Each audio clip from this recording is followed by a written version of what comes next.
What's up? Jonathan here, the Fishing Room Addict again. Just gonna show you a little bit. Kind of been doing some breeding again. Kind of getting back in here and doing some things. I'm always in here, but haven't been super active or filming or anything. But I'm gonna just show you a little bit about how I breed Odessa barbs, my cherry barbs. It's a pretty simple setup. You've probably seen it a million times. Just kind of walk you through it, and then maybe I'll do a video of doing it all, and maybe get some video of the fry in here eating some baby brine chip.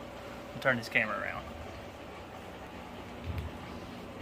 So what I have here is it's just a it's a basket that I made from I think this is knitting fabric or knitting I don't even know what it's called. You can get it at any like fabric store, arts and crafts store. You can get it there. So what I did, I just made a little basket, and it floats. I got some styrofoam wrapped around it to keep it above water.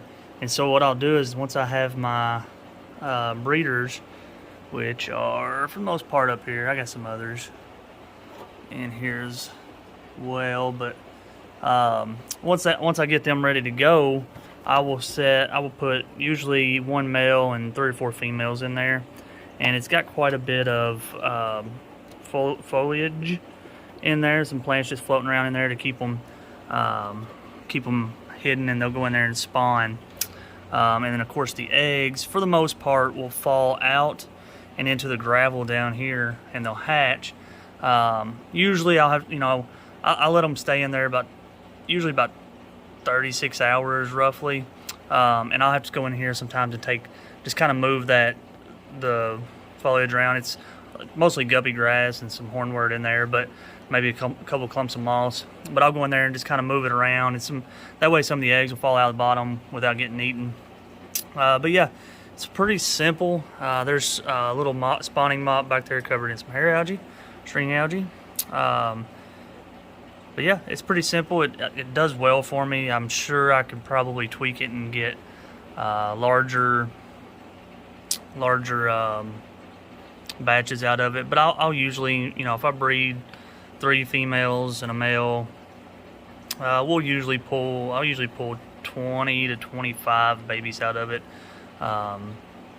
pretty easily. So that's about it. This is a 20 high, 20 tall on my rack here. So yeah, cool little setup. We'll see if we can see these babies in here.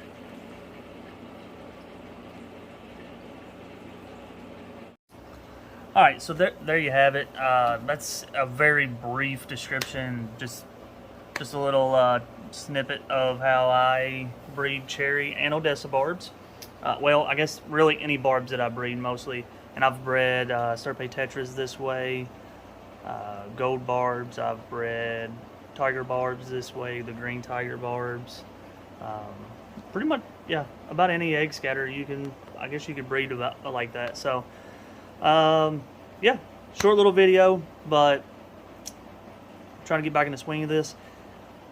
Give anybody that does YouTube props, because it's a lot of work. It's just content, and putting together videos is a lot of work. It's something I want to do, but it's a lot of work, especially whenever you're trying to keep up with the fishing room. But until the next one, if you want to see anything, if you want to see how I do like the full on like breeding from beginning to end, let me know. I don't mind to do one. There's quite a few videos already, like I said, on breeding these guys, but I can share a little bit more about how I do it, and maybe a walkthrough on the next video. Alright, till the next one, see you then.